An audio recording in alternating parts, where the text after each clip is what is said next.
I spoke to Elena Kersey, the Community and Partnerships Lead at Epic Angels. Her journey with Epic Angels offers a roadmap for anyone interested in angel investing, regardless of your background. What I've learned is if I can do it this way, then anyone can.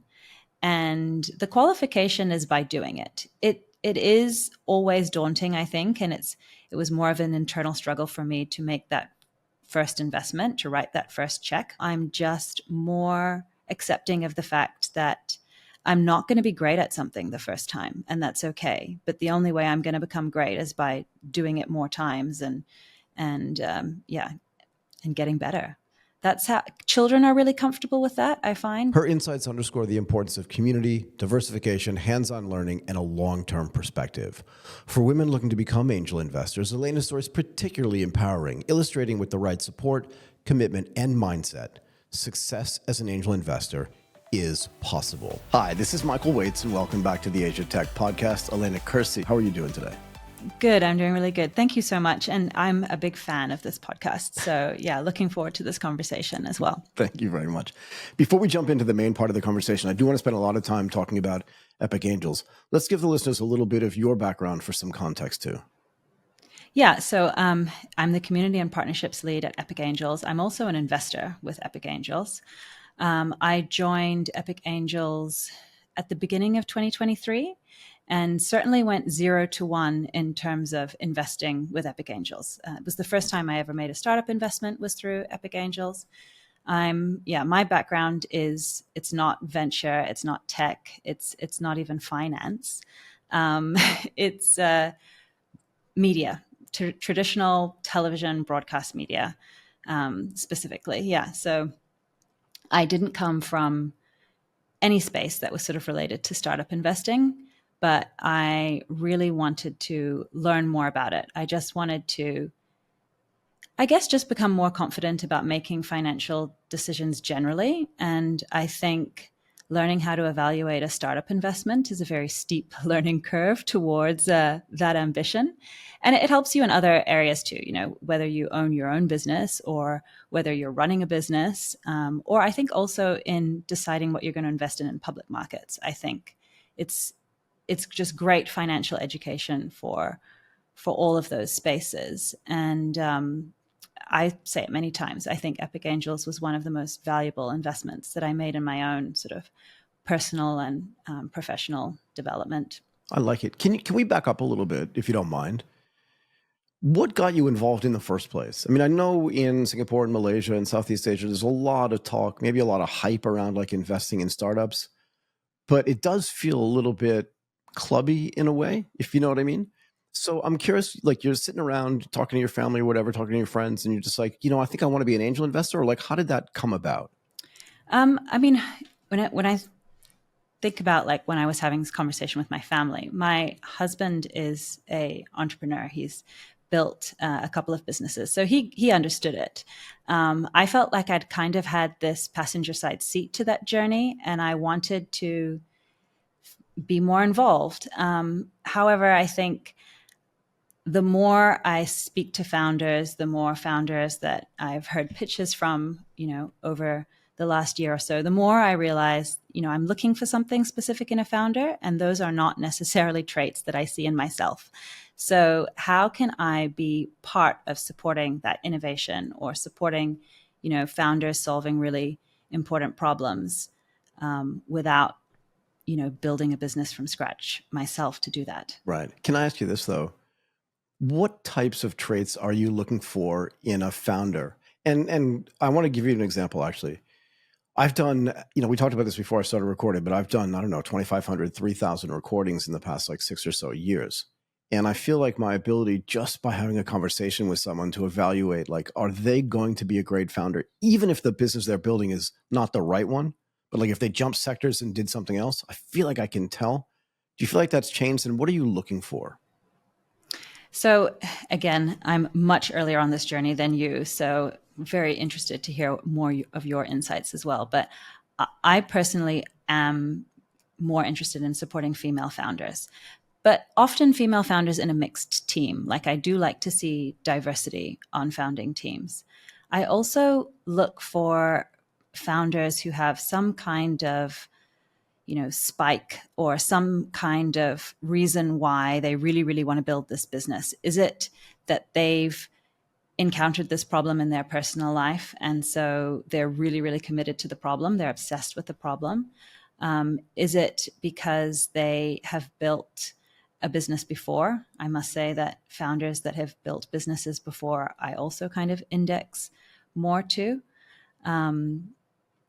Yeah, and I think founders who I know are really committed to solving this problem for the next 10 years, even if it's not in through the particular solution or particular product that they're raising funds for at that time. Yeah. I mean, one of the things that I found is that great founders are great problem solvers. Yeah. And I mean, I can share a story with you. I remember when I was at Deutsche Bank,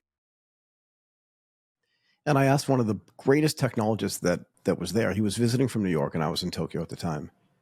And he was so good, just so good at like software building and just like product building. And I said to him, why don't you go start your own company? And he said something really interesting to me. He said, big banks have big problems, and great technologists want to solve big problems. And there's no better place to do this than at a big bank. Because I love solving those problems. And it kind of stuck in the back of my mind. I want to find people that solve problems. Does that make sense? Yeah. Yeah, I like that. And I also like the story behind it, right? Why do you want to solve that problem? That's the thing that makes me more interested. Right. So this is another question I always ask people, or like a conversation I like to have. I have this thesis that like well-educated people can be good at anything they try, but to be great at something, you have to care about it. And I want to find people that are trying to build something because they really care about it, not because they think they can make money in 2 years. And this gets back to what you said, committed to building it for like the next 10 years. Because if you want to build something that's going to last, in my mind, it should take time, I think. Yeah.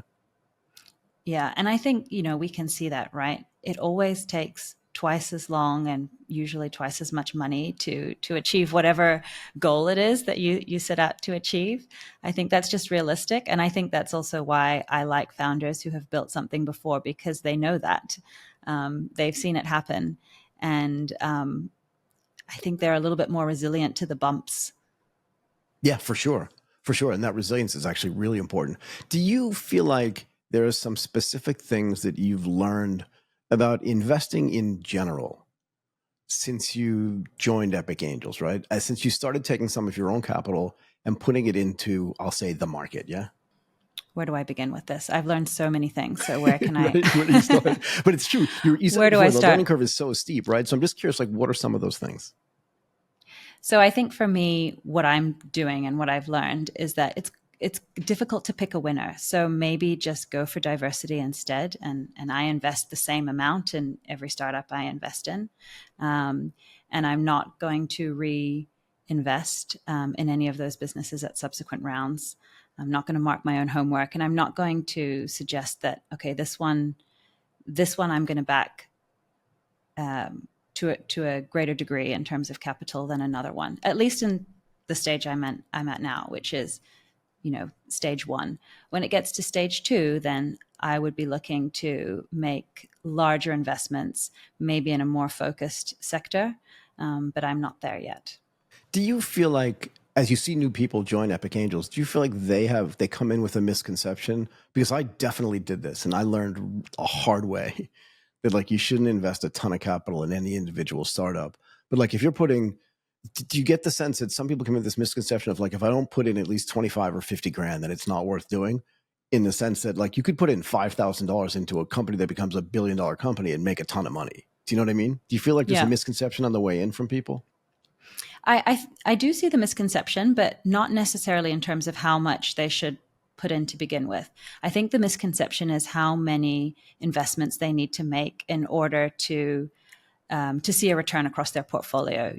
If you're going to make 3 or 4 investments, then that's not really necessarily going to create an interesting return. But if you're investing maybe smaller amounts across 25 startups, then you could over time see some interesting gains on that portfolio. And don't you feel this starts to look more like an index fund? Do you know what I mean? Like just investing in the S&P 500, because I don't know which company is going to win. And I think actually people that tell you that they're maybe this is too much, but I don't think that people tell you that they're building alpha into their portfolio by choosing the right companies or over investing in this and not under investing in that.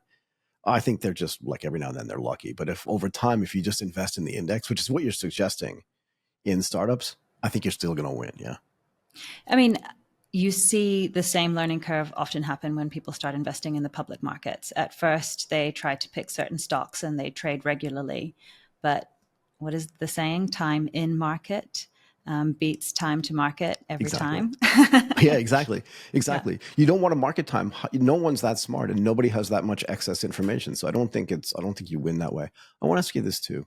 Do you feel like now that you've been at this for what, a year, you said, that your conversations with your friends have changed about investing? Where like maybe before you were just kind of sitting back and not saying anything or feeling like, oh, if I say it, it's going to be wrong. But now that you've done it a bunch, do you feel like, hey, I can join this conversation and I can have different conversations about investing with my friends?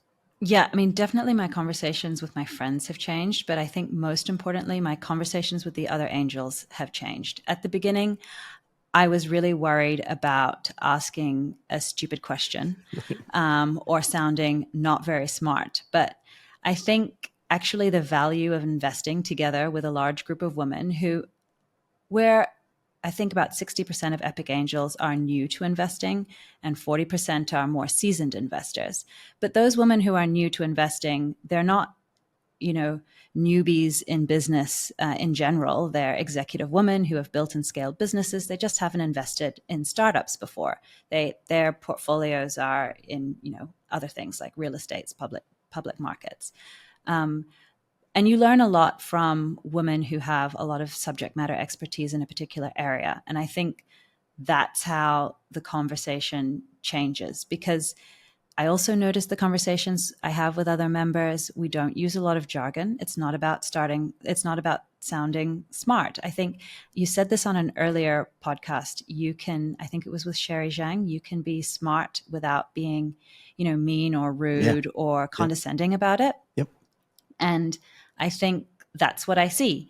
To me, a real smart person is someone who can break down something, that's, for example, the payments industry, not something that I know about, but if you can break down what the real problems and hurdles are in that industry in a way that I can understand, then that's smart.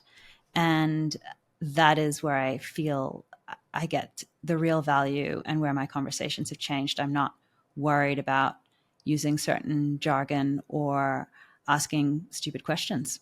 Yeah. I like to say, don't confuse my ignorance with your vision of my stupidity.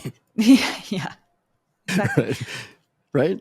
Anyway, Yeah. like, but do you also feel, here's another question. When I first started trading, like, I think my personality changed, or at least a new part of my personality came out, is maybe what I should say. Part of my personality that I wasn't using came out, and it's never gone away, because the necessity to do like a certain type of analysis, particularly on a trading desk in real time, changed the way that I looked at other parts of my life as well, not just the investment part of my life.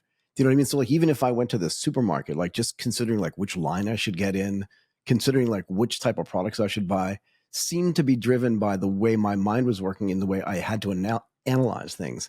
And I'm curious if you see that happening too in little bits and pieces in your life where you're like, if I look at this and analyze it the same way I would a potential startup investment, do I think about it differently, kind of thing? So you're reminding me of something. So in my previous life, I was in television. So much of my time was spent pitching television shows and, original content ideas to broadcasters or production companies. And so much of the focus is on the idea. And if there's one thing I've learned is ideas are cheap, execution is everything. Right. So Right. show me the execution. And looking back, if I was to go back into those rooms and, pitch a slate to a broadcaster now, I would be like, why is this going to work? How is this going to deliver you the audience you want? How do I know? What have I done to test that? Yeah. But this is my point, is that the analysis and the thought process that you have to go through to invest in anything, we're talking about startups and early stage startups in particular, changes the way your brain works and the way you present things. So let me back up and ask you this now. Do you think that it would have benefited you and would benefit anybody if like they learned how to do this in high school or in college? Do you know what I mean? And not have to wait until much later in life. Like I didn't start sitting on a trading desk until I was 35 years old. Yeah, You know what I 100%, mean? even earlier than high school or college. I think about the conversations that we have around the dinner table with my kids. I have two 7-year-old boys. And if we're just talking more about how much things cost, so this is an example. Uh, my we have a helper, a full time nanny, and she comes from the Philippines, and her husband raises pigs. So the boys have bought each they've each bought a pig, and this has been raised from a piglet, and soon it will be eaten at a wedding banquet. But the cost that they can sell it for to be eaten is based on how heavy it is. And so we've been talking about, okay, so this is how much you bought the pig for. This is how much we hope to get from it if nothing goes wrong, if it doesn't get sick, if it reaches those weight goals. This is how much it's cost for you to pay for the food, the medicine, taking care of it. And this is the return that we could expect. And what are you going to do with that? Are you going to take it? Or are you going to reinvest and buy another pig? Right.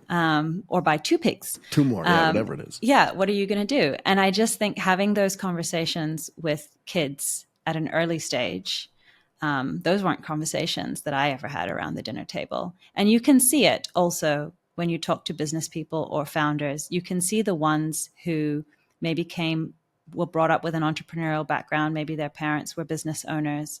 You can see that the way they look at opportunities is different.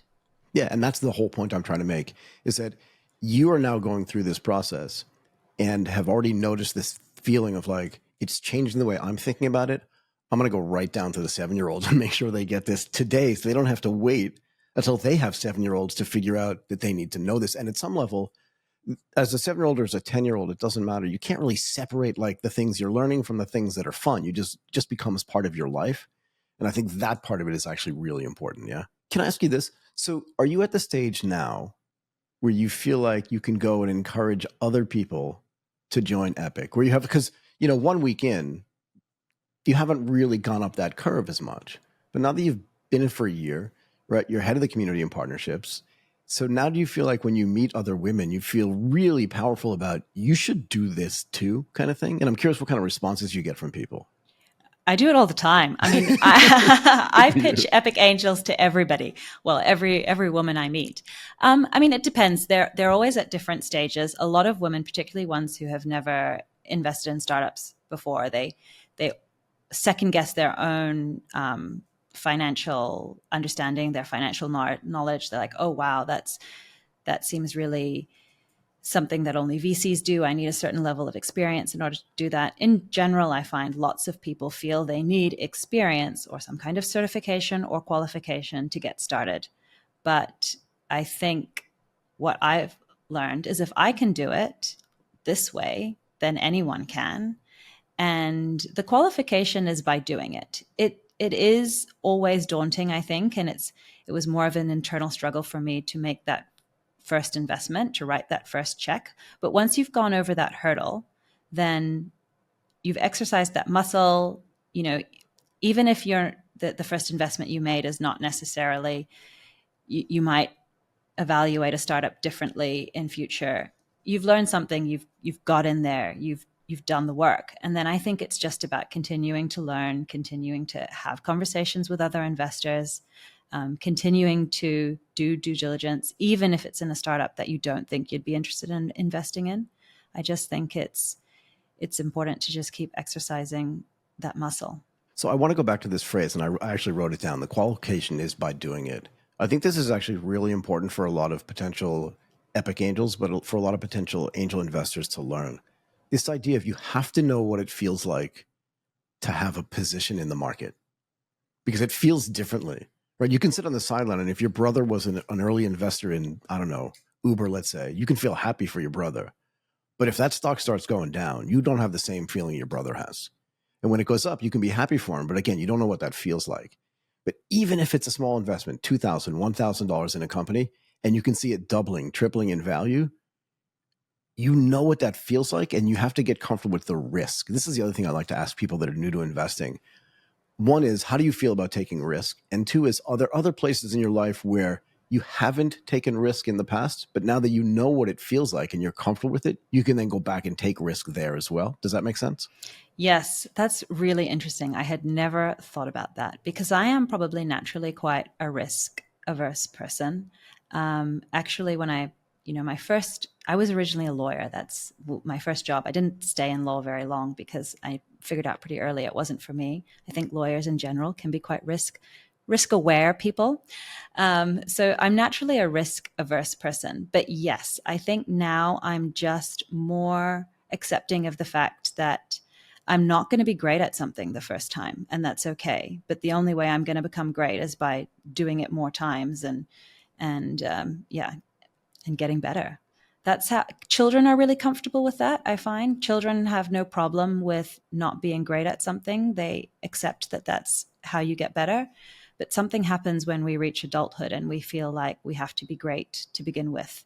That, natural talent, and there are people with natural talents for things, but most of the people who are really excellent, like you were making a distinction between those who are good at something and those who are really, really great at it. Yeah. And those who are really great are those who put in the 10,000 hours and Yeah. just keep doing it and doing it and doing it. Yeah. I mean, metaphorically, like you say, the qualification is by doing it. And it's true for every single part of your life. Like nobody wakes up being a great chef or being a great tennis player or being a great football player.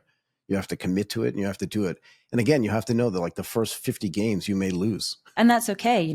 I think also if if you can lose those first 50 games but still have had fun on the pitch, then that's okay. You've got something out of it.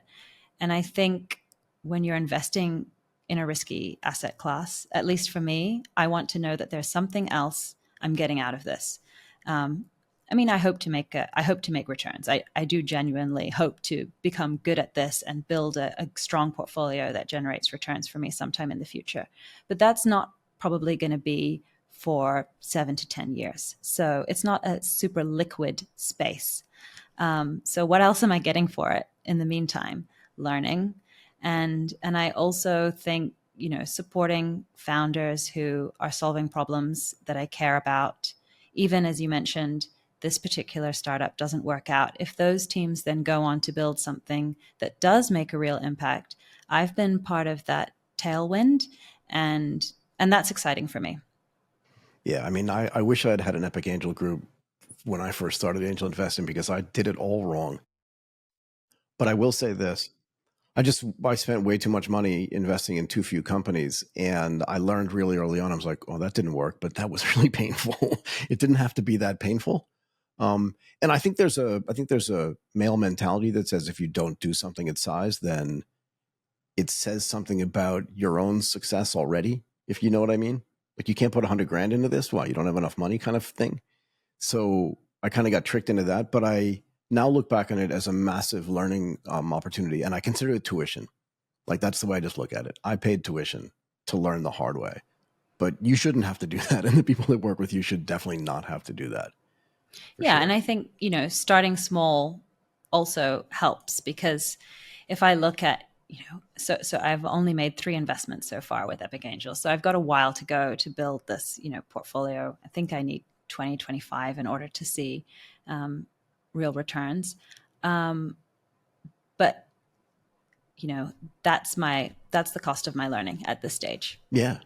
Look, I think at some point you're going to become more of an expert than you believe. I always ask this to people like 5 or 6 years into any journey. Like, did you expect to have this level of expertise in the thing you're doing? They're like, no, I had no idea I was going to know all this stuff. And I think you'd be surprised as the new angels come in and you start being the person that explains stuff to them. You're like, when did I figure that part out? Kind of thing. Do you know what I mean? Yeah. I mean, I think if you were to tell me 5 years ago that I would be investing in startups and that I would be, as part of my role with Epic Angels, I'm running regular webinars to teach people about how to start angel investing, even if it's not with us, sometimes on an ECF platform. If you told me that that's what I would be doing, running webinars to teach people how to get started in angel investing, I would think that you were mad. But your TV experience has to come in super handy for this, right?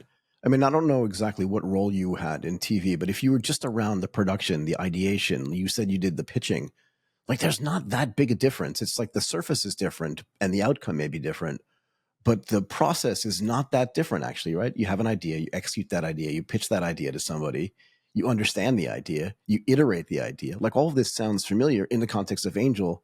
The TV experience must be super handy, no, particularly if you're doing all these webinars and stuff. Yeah. I wish I had done it the other way around, I have to say. I think that there's a lot that I could have learned from, selling television projects, from being an angel investor. In particular, I think it's about, understanding how do you test something in the TV space at a smaller cost, right? Because it's one of the reasons why broadcasters and studios are so risk averse, is because it's such a huge financial outlay before you know whether or not something's going to work. Yeah. Yeah, I mean, look, that's what pilots were supposed to be for. But back in the day, creating a pilot just cost so much money, which is why I love what I do. Maybe we should drag you back into the media business. Yeah, I mean, that's the other reason why I love podcasts in particular. I think it's a really interesting way to test content, grow audiences, Yeah. And you see it already, right, in the podcast space. Podcasters who have become really successful with their own independent shows and are now part of networks and now have TV deals. So I just think it's a great medium for that. I'm dragging you back in. We can talk about it after, we can talk about it after the show. I have another question for you. Now that you've been at this for a while, right? You've made 3 investments. Do you feel like you have a specific, what's the right word, vertical in which you like to invest? So someplace where you feel like more comfortably, like, I think I understand this a lot now and I get what's going on over here, but this just makes me feel better, kind of thing? Like, what types of businesses do you like, both from a vertical perspective, but also from a how the business is constructed perspective, if you know what I mean? So I think the first investment I made was really important to me. I felt like I need my first check to be written for a business that I understand. And it was actually a publishing and media business. And that was a great first investment for me. But actually at this stage, I'm looking for diversity and I'm looking to not actually have too many investments in the same vertical. I think eventually over time, I will start to see one particular vertical that really, really appeals and start to invest more heavily in there and maybe write bigger checks. I got it. And your time frame here, you just think like 7 to 10 years, yeah? Because even though you're not running a fund per se, right? No, we're not a fund. So each angel makes her own decision as to whether or not she wants to invest in that particular syndicate. But my strategy is to put aside a certain amount of money that I want to invest in startups. I'm going to keep investing until that's all gone. And I think it's going to take me about 5 years. Awesome. So one last thing. I asked you this before, but just to ask you again for one more time, how has changing the way you invest and manage your own money, like this putting it aside and taking a 5 to 7 year view, has it filtered into other parts of your life as well, where maybe you felt like, I was in a little bit of a hurry to get something done, but now I can take a longer term view, or just like the steps through investing has changed the way you do other things in your life? Yeah, I think I'm less concerned about how long something might take. Like, I like this saying, you always overestimate what you can do in a year, but you underestimate what you can do in a decade. So I think so much of it is about consistency, right? Just you have a strategy and the strategy will change. Obviously, the more I learn, the strategy will change. But if I have already kind of made an allocation, like this is how much of my portfolio is going to be invested in startups or private companies. This is how much I'm going to invest in public markets. This is real estate. And if I really believe that those percentages of the portfolio are sound, then I just continue to allocate capital to those buckets. And I do that over time. And let's hope that that works out. It really sounds like you know what you're doing. I love this, actually. Okay, one last thing, community. Because that's what you do at Epic Angels. Talk to me about like what the community means to you, what you're trying to accomplish with it, and like what kind of things the community does into outreach, and maybe how people can get in touch with you if they're interested in joining just by listening to this. Yeah, so the community does a couple of things. First of all, for those angels going 0 to 1, like myself, we help you gain the confidence to invest, gain the confidence to make first of all, your first investment, but then the confidence to build a portfolio. And then for those investors who are more experienced, the community is about trying to identify what kinds of deals women are interested in, the women in our community are interested, and making sure that we're delivering the deal flow that you're really interested in. This split between more experienced investors and less experienced investors from a community perspective and a learning perspective, I think works really well, because the more experienced angel investors also rely on those women who, even if they're not experienced investors, they have a lot of experience in whatever field they work in. Like, for example, I think I mentioned payments earlier. We have a few women in our network who are really experienced in the payments industry. To be able to lean on expertise of 340 women all around the world in almost any industry you can think of to do your due diligence with, that is extremely interesting and powerful, I think, for any investor. And then for the women who are looking to make the first step, knowing that you're doing this in a community with women who have done it many, many times before gives you a level of confidence as well. And also doing it in a community where all questions are valid and nobody's trying to ask the smartest question in the room, and nobody's making, people feel stupid for asking those questions. I like it. I'm going to let you go, Elena Kersey, the Community and Partnerships Lead at Epic Angels. We're going to do a lot more of these, I hope, with your help and assistance. We've already had a few introductions. I'm really looking forward to those as well. I want to thank you very much for doing this today. This was awesome. And I think you will find, and I mean this very seriously, that you actually know a lot more than you probably thought you would at this point in time. And it was great talking to you. I really appreciate it. Thank you. Oh, well, it's great to hear that from you, Michael. And thank you so much as well for inviting me to come onto the Asia Tech podcast. I'm a massive fan, as I've said, and this has been a lot of fun.